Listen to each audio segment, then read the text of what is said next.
తెలంగాణ దశాబ్ది ఉత్సవాలకు ఘనంగా ఏర్పాట్లు చేస్తుంది రాష్ట్ర ప్రభుత్వం. ఇందులో భాగంగా రేపు జరిగే వేడుకలకు రావాలని గవర్నర్ రాధాకృష్ణన్ను ఆహ్వానించారు సీఎం రేవంత్ రెడ్డి. కొద్దిసేపటి క్రితం రాజ్భవన్కు వెళ్లారు ముఖ్యమంత్రి. రాష్ట్ర అవతరణ వేడుకలకు గవర్నర్ను ప్రత్యేకంగా ఆహ్వానించారు. పరేడ్ గ్రౌండ్లో ఆవిర్భావ వేడుకలకు గ్రాండ్గా ఏర్పాట్లు చేస్తోంది ప్రభుత్వం.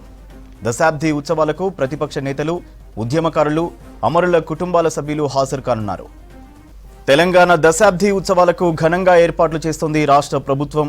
ఇందులో భాగంగా రేపు జరిగే వేడుకలకు రావాలని గవర్నర్ రాధాకృష్ణన్ను ఆహ్వానించారు సీఎం రేవంత్ రెడ్డి. కొద్దిసేపటి క్రితం రాజ్భవన్కు వెళ్లారు ముఖ్యమంత్రి.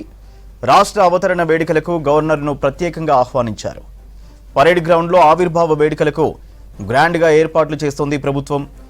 దశాబ్ది ఉత్సవాలకు ప్రతిపక్ష నేతలు, ఉద్యమకారులు, అమరుల కుటుంబాల సభ్యులు హాజరు కానున్నారు. తెలంగాణ దశాబ్ది ఉత్సవాలకు ఘనంగా ఏర్పాట్లు చేస్తోంది రాష్ట్ర ప్రభుత్వం.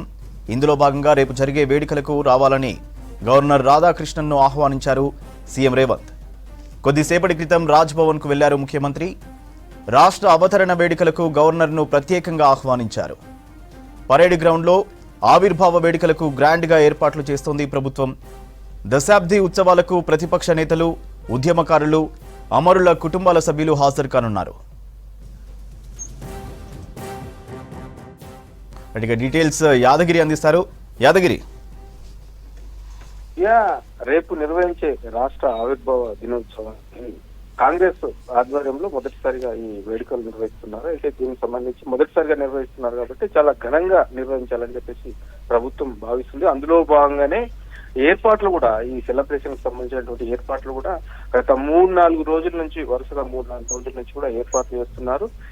మొదటగా గన్ పార్క్ లో ఉన్నటువంటి అమరవీరుల స్థూపం దగ్గర నివాళులర్పించి ఆ తర్వాత పెరేడ్ గ్రౌండ్ లో ఏర్పాటు చేసినటువంటి ఈ వేడుకలలో పాల్గొంటారు. అక్కడే ఈ రాష్ట్ర గీతానికి సంబంధించి కూడా అక్కడే ఆవిష్కరిస్తారు. ఇక సాయంత్రం ట్యాంక్ బండ్ దగ్గర కార్యక్రమం నిర్వహిస్తున్నారు. అక్కడ సీఎం రేవంత్ రెడ్డి సాయంత్రం అక్కడ కూడా పాల్గొంటారు. అయితే ఈ వేడుకలకు ఉద్యమకారులను, తర్వాత అమరవీరుల కుటుంబాలను చాలా మంది కూడా పిలవాలని చెప్పేసి ప్రభుత్వం భావిస్తుంది. అందులో భాగంగానే ఇప్పటికే చాలా మంది కూడా ప్రభుత్వం నుంచి ఇన్విటేషన్స్ కూడా పంపారు. అయితే ఇవాళ గవర్నర్ ను డైరెక్ట్ గా CM Revanth Reddy, deputy CM బట్టి విక్రమార్క ఇద్దరు కలిసి ఇవాళ గవర్నర్ ను ఆహ్వానించారు. కొద్దిసేపటి క్రితమే రాజ్భవన్ డిప్యూటీ సీఎం ఇద్దరు కూడా రాజ్భవన్ చేరుకున్నారు. అక్కడికి వెళ్లి డైరెక్ట్ ఇద్దరు కలిసి ఇన్విటేషన్ ఇచ్చారు. రేపు నిర్వహించే రాష్ట్ర అవతరణ ఆవిర్భావ దినోత్సవానికి రావాలని చెప్పేసి కొద్దిసేపటి క్రితమే ఇద్దరు కలిసి అడిగారు. అక్కడ ఇన్విటేషన్ కూడా ఇచ్చారు. అంటే ఓవరాల్ గా చూస్తే ఈసారి నిర్వహించే ఈ 10 సంవత్సరాలు పూర్తి చేసుకుంటున్న సందర్భంగా పెద్ద ఎత్తున ఈ సెలబ్రేషన్స్ నిర్వహించాలని చెప్పేసి ప్రభుత్వం భావిస్తుంది. అందులో భాగంగానే ప్రతి ఒక్కరిని కూడా ఆనాటి ఉద్యమంలో ఎవరెవరైతే పాల్గొన్నారో, అమరవీర కుటుంబాలు ఎవరెవరైతే ఉన్నారో సో వాళ్ళందరినీ కూడా పిలిచి పెద్ద ఎత్తున ఈ కార్యక్రమం నిర్వహించాలని చెప్పేసి ప్రభుత్వం భావిస్తుంది. అందులో భాగంగానే ఇవాళ డిప్యూటీ సీఎం ఇద్దరు కలిసి గవర్నర్ కూడా ఆహ్వానించారు. సూర్య.